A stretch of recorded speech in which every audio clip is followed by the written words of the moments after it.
여야가 국회에서 계속 대치하고 있지 않습니까? 네, 이제 방송사법 가운데 마지막 법안이 오늘 국회에서 단독 처리됐지 않습니까? 네, 이제 무제한 토론 필리버스터 다 끝났죠 이제? 네, 끝났습니다. 예.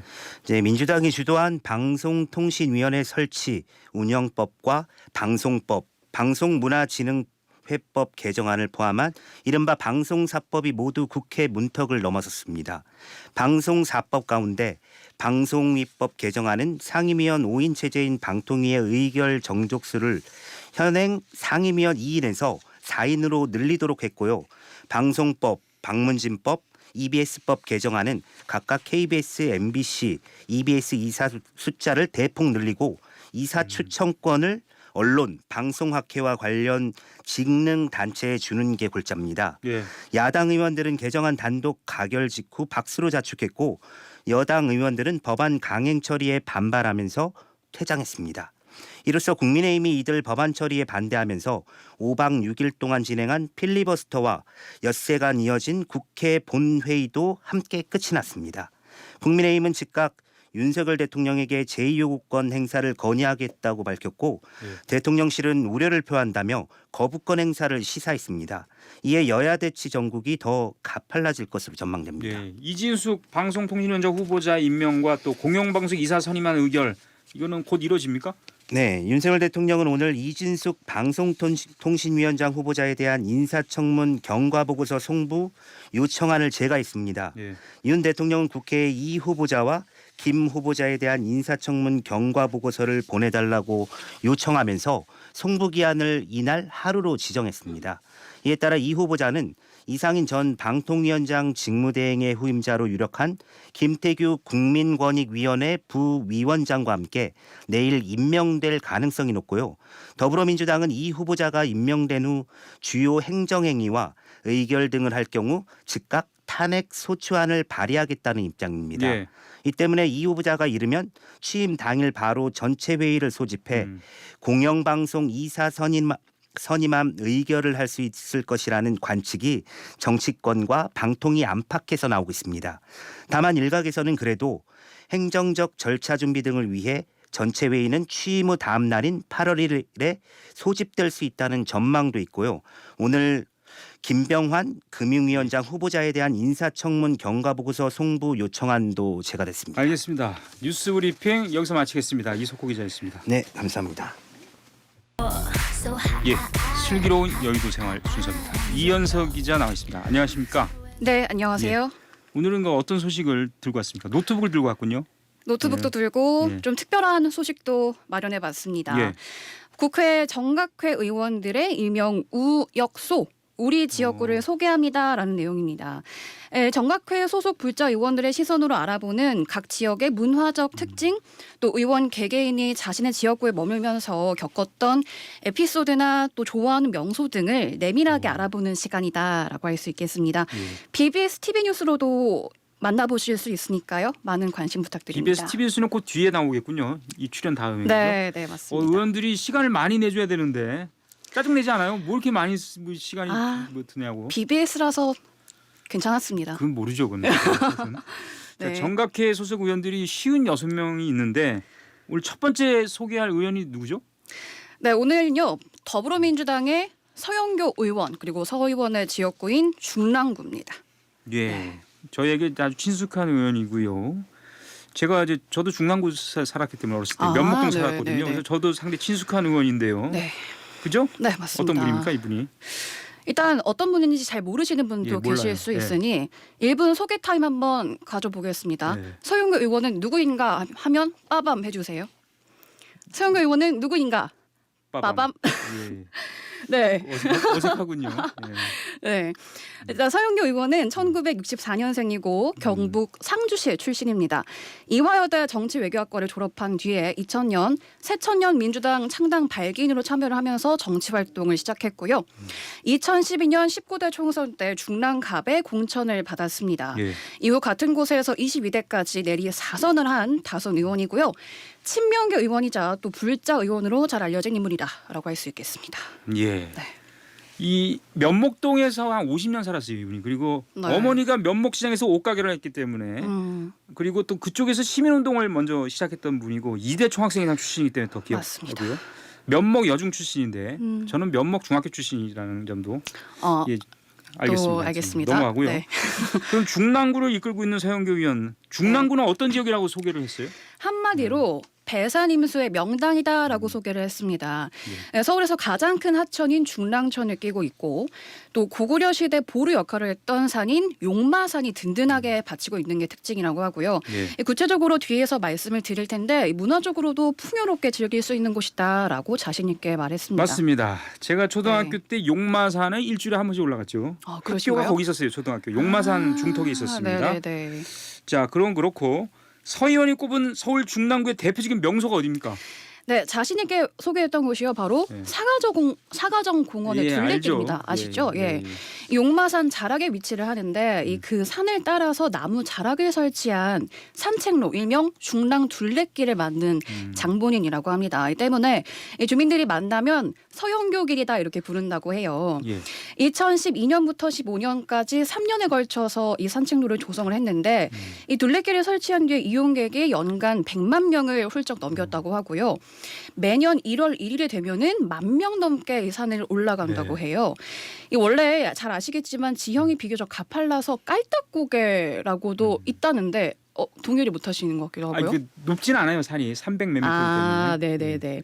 그런데 이제 뭐 그렇다고 합니다. 그래서 네. 이 둘레길로 걸어서 가면 훨씬 평이하게 이동할 수 있는 게 장점이라고 하고 특히 장애인들에게 접근성을 높였습니다. 이 전동 휠체어를 타시는 분들을 위해서 이 전용 충전기도 설치를 해서 편리하게 이용할 수 있다고 하고요. 또 한 가지 에피소드를 들려줬는데 암이 나왔다라면서 무릎을 꿇고 절을 하고 싶습니다라고 얘기를 하면서 찾아오신 분이 있었대요. 그래요? 예. 네, 그래서 뭐 물론 서 의원 본인도 믿지는 못했겠지만 그래도 할머니께서 무릎을 수술을 해서 집 밖에 나오지 못했는데 이 산책로를 걷고 무릎이 나았다라는 이야기를 들었다라면서 말씀하시더군요. 알겠습니다. 네, 피톤치드 아주 그렇죠. 네. 오랜만에 듣습니다. 또 중랑구 하면은 뭐 많이 알려져 있죠. 이게 명소인데요. 폭포가 네. 있지 않습니까 여기? 맞습니다. 용마 폭포죠. 네. 이 동아시아 최대 인공 폭포인데요. 이곳에 있는 암벽 등반장 여러분이 잘 아실 수 있는 천만 관객 영화인 엑시트. 네, 배우 조정석과 임윤아가 출연을 했는데 이곳에서 촬영을 했다고 합니다. 예. 이제 등산 동아리일 거예요. 네, 그 둘이 주인공인데 아무튼 이 얼마 뒤에 또 세계 암벽 등반 대회 월드컵이 개최가 되는데 이곳에서 열린다고 합니다. 예. 그리고 중랑구 내 사찰도 꽤 있죠. 그 서영교 의원도 다 잘 알겠죠. 맞습니다. 한 4군데 정도를 꼽았어요. 산 밑에 있는 작은 사찰인 법장사 네. 그리고 또 이곳이 아주 오래된 대한민국 지도를 포함해서 상당한 사찰 문화재를 보유하고 있는 곳이라고 해요. 또 그리고 천태종 삼룡사도 있고요. 예. 또 이제 극락사도 있는데 여기 계시는 철우 스님께서 이 부처님 오신 날이 되면 직접 행사에서 사회도 보고 노래도 부른다고 하더라고요. 그리고 또 끝으로 중랑구 사암연합회 총무가 주지 스님으로 계신 한성사까지 소개를 했는데 특히 이제 공양을 빼놓을 수가 없잖아요. 예. 삼룡사 아까 말씀드린 그 절에서는 이 강원도 곤드레 나무를 주재료로 한 곤드레 밥이 아주 명품이다라고 소개를 그래요? 했어요. 이 간장에다가 밥을 비벼서 맛을 낸 건데 이게 단순해 보여도 이 자연 그대로를 담은 건강한 맛에 감칠맛까지 더해졌다라고 하면서 엄지를 척 치켜 세웠고 그렇습니까? 네. 그래서 이제 모든 신도들이 부처님 오신 날이 되면 1,000여 명이 넘게 온다고 하더라고요.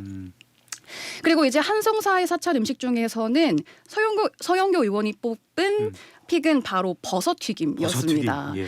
이 느타리 버섯 긴 걸 여러 개 붙여서 한꺼번에 바삭바삭하게 튀겨낸 음식이라고 하는데 총각김치에다가 같이 먹으면 그게 또 일품이라고 하더라고요. 네.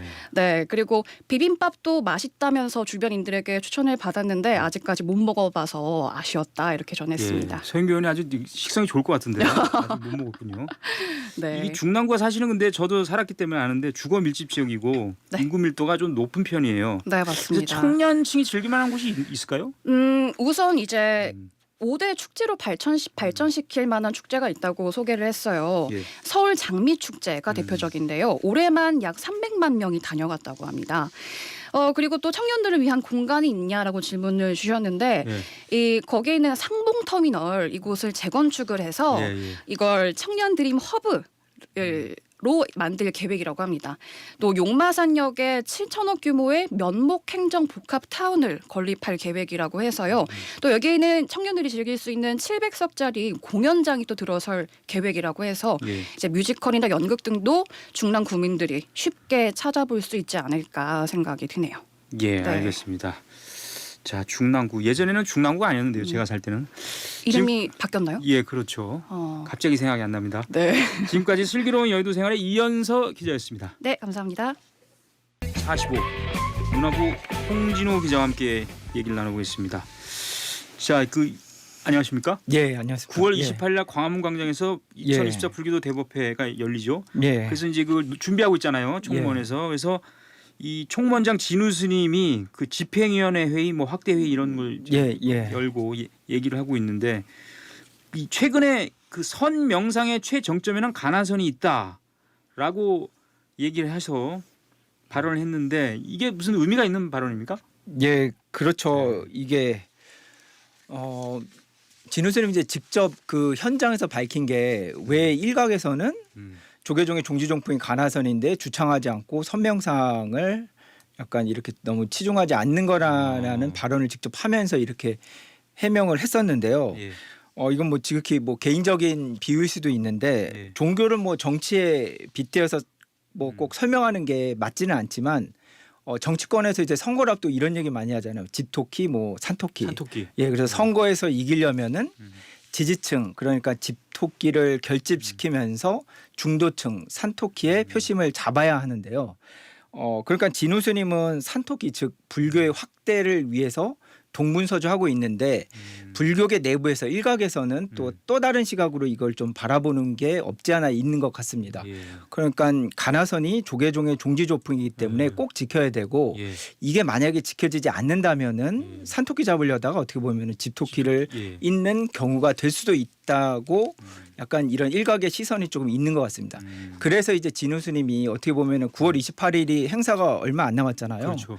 세부 사항을 논의하는 이 자리에서 선명상이 확대된다면은 결국은 가나선을 주청하고 가나선이 발전하고 어떻게 보면 종단 발전과 한국 불교의 발전을 이루는 일이라고 다시 한번 밝힌 것 같습니다. 관련 인서트 준비했는데요. 함께 들어보시죠. 그래서 한쪽에서는 우리 그 종지종풍에 가나선이 있는데 왜 가나선을 주창을 하지 않느냐? 솔직히 말씀드리면 가나선은 저도 어렵습니다.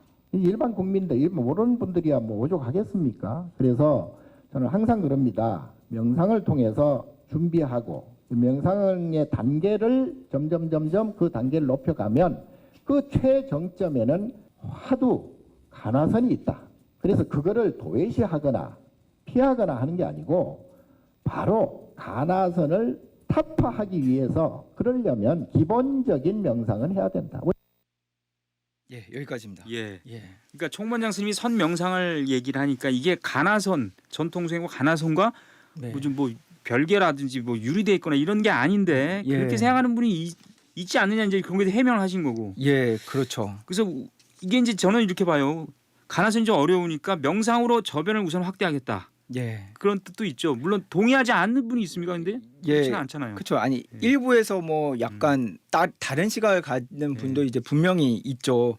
그러니까 명상의 시각에서 보았을 때 뭐 불교적으로 명상이라고 할 수 있는 요소들이 굉장히 많죠. 뭐 참선도 그렇고 뭐 가나선도 세부적으로는 가나선도 그렇고 절이나 어떻게 보면 뭐 연불, 뭐 간경, 뭐 이런 것도 어떻게 보면 다 명상인데 이게 불교계 내부에서는 명상이라고 안 하고 이제 수행이라고 하잖아요.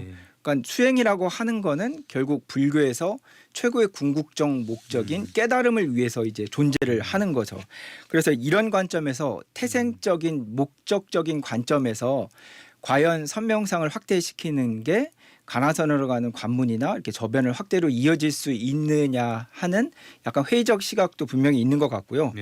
그리고 명상이 이제 불교를 포함한 인도 사상, 인도 철학에서 나왔다는 거에 대해서는 많은 분들이 이제 동의를 하지만 예. 이제 명상이 이제 서구로 건너가면서 현재 서구의 명상과 어떻게 보면 불교의 선, 동양의 선은 차별화가 이미 이루어진 거 아니냐 이렇게 보는 시각도 있습니다. 예. 하지만 그러하기 때문에 이제 진우 스님의 이제 선명상 확대는 어떻게 보면은 서구에서 좀 많이 보편화된 명상과 동양의 선을 회통시킨다 이런 측면에서 그런 볼 수 측면이 있군요. 볼 수 있는 것 같고요. 특히 이제 명상이라는 게 원래 불교에서 나왔기 때문에 네. 원래 우리 것인데 서구에서 이제 수출됐다가 다시 이제 역수입됐기 때문에 그 명상의 본질을 밝혀서 세계의 선을 전해야 된다. 약간 이런 뜻도 있는 것 같습니다. 그리고 특히 무엇보다 진우 스님은 이제 명상은 불교에서 시작됐고 가나선이 명상의 핵심이라고 이날 또 거듭 강조했는데요. 예, 관련해서 들어보시죠. 거기는 원래는 인도 철학 또는 인도 불교에서부터 시작돼 가지고 서양으로 전달되면서 그게 메디테이션이라고 영어로 만들어진 것이고 그 메디테이션이 철학과 함께 일본으로 이제 들어오면서 다시 서양 종교적인 것들을 거기에 띄어서 일본의 니시 아마네라는 사람이 그 메디테이션을 명상이라고 붙인 거예요. 그러니까 결국은 불교가 명상이고 명상이 다시 메디테이션이고 메디테이션이 다시 일본 사람에 의해서 니시 아마네가 명상이라고 붙인 거예요. 예, 충분히 설명하신 것 같아요. 그래서 지난주 확대 집행위원회 회의에서 어떻게 보면 선 명상에 대한 일각의 오해 아닌 오해를 불식시키는 계기가 됐던 것 같다 이런 생각도 드는데 자 이제 9월 불교도 대법회 앞으로 준비도 철저히 해야 될 것 같고 더 방향성 이런 거에 대한 관심도 많이 높아질 것 같군요. 예. 이제 9월 28일 날 열리는데 이날 뭐 행사가 굉장히 다양합니다. 수계법회, 뭐 승보공양법회, 국제 선명상 대회, 국민음악회 등으로 구성됐고요. 약 3만 명 규모의 어떻게 보면 국제 행사인데요. 이 비슷한 시기에 개신교에서 9월에 이제 인천 송도에서 복음주의 선교대회인 로잔대회가 열리고요. 가톨릭의 경우는 이미 뭐 많이 알려졌는데 많이 알려졌어요. 뭐 이제 3년 후죠. 2027년 8월에 교환 방한과 함께 세계 뭐 청년대회를 준비 중에 있죠. 그래서 이날 회의에서 조계종 중앙종회의장 주경 스님이 어떻게 보면 이렇게 종교계에서 각 종교별로 이렇게 여러 행사를 하는데 이 불교도 대법회는 이웃 종교와 좀 차별화되게 불교 문화 역사적 측면에서 좀 조명을 해야 된다고 강조를 했는데 개인적으로 참 공감 가는 부분이 많았고요. 또 뭐 앵커도 잘 알겠지만 상회열사 회주였던 사승 스님도 이제 2027년도 이제 가톨릭의 세계 청년대회를 대비하기 위해서 달라라마를 방한해서 불교계도 행사를 열어야 된다고 발언을 했고 실제 조계종 중앙종회에서도 이 부분에 대해서 논의를 했었죠. 그래서 어떻게 보면은 탈종교화 시대 각 종교가 저마다의 교세를 드러내면서 결집과 확장을 꾀하고 있기 때문에 올해 이번 대회를 정말 불교계가 잘 치러서 2027년도에 과연 어떻게 불교도 대회를 할 것인가 이거를 다시 한번 고민을 해봐야 될 것 같습니다. 그럴 것 같습니다. 2027년에 홍진호 기자는 교결 출입할까요? 이거는 뭐 모르죠. 여기까지 하겠습니다. 지금까지 견지동 45 홍진호 기자였습니다. 인면이 이어져 오고 있는 제가불교 전통 이 가운데 제가선에 대해서 이야기를 나눠보겠습니다. 김봉래 기자가 나와 있습니다. 안녕하십니까? 네. 이 출가한 스님들 중심의 불교 출가불교, 제가자들 중심의 불교 제가불교라고 할 수 있다면 제가자들의 선수행 전통을 제가선이라고 하는 것 같아요. 저도 개인적으로. 근데 제가선 전통이 근데 면면이 꾸준히 이어지고는 있습니까? 네, 그렇다는 겁니다. 그러니까 해방 후에 한국 현대사에서 제가 수행의 큰 흐름 크게 이제 두 가지를 우리가 주목을 하고 있는데요. 1960년대 선도회를 설립하고 수행을 지도하기 시작했던 종달 이회익 노사 그리고 1970, 80년대에 이 선수행을 지도했던 보림선원 백봉 김기추거사의 전통 우리가 눈여겨봅니다. 그래서 이 부분이 지난달 한국선학회가 이 근현대 선지식과 제가불교라는 주제로 개최했던 학술 대회에서도 주목을 받았습니다. 이 종달 이희 거사는 많은 제자들을 배출한 걸 저도 성태영 교수인가요? 그분도 뭐 제자라는 얘기를 제가 들었는데.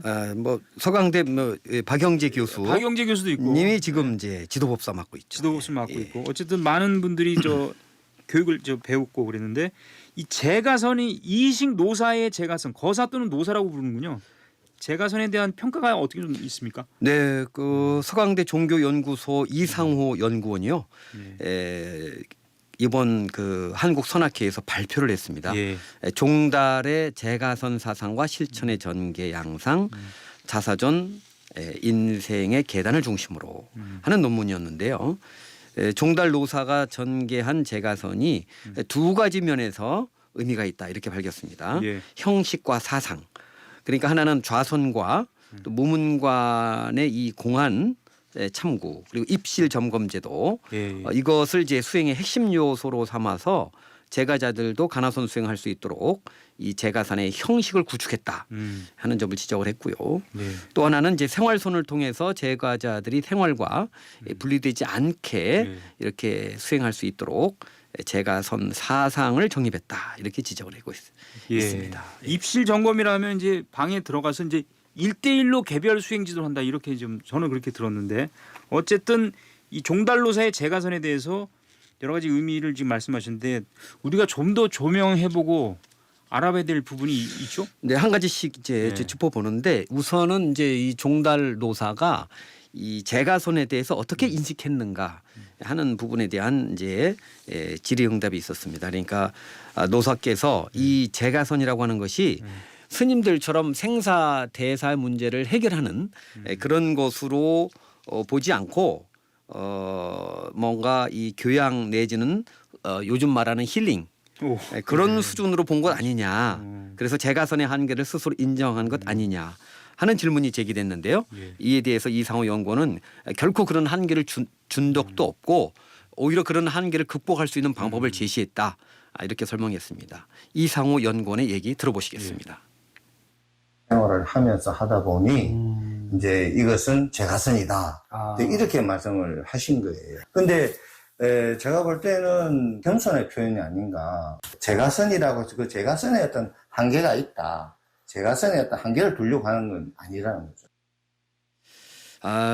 제가 불자가 수행하는 데 있어서 크게 이제 두려움 들어본다면은 하나는 이제 직장과 이 가정 생활을 병행해야 되지 않습니까? 그런 면에서 좀 불편함 그리고 이게 출가자에 비해서 제가자는 이 수행의 시스템 환경이 덜 갖춰져 있지 않습니까? 그렇죠. 네. 이런 것들이 부족한데 선도회는 그러한 어려움들을 극복할 수 있는 시스템을 갖추고 있다. 이렇게까지 설명을 했습니다. 예.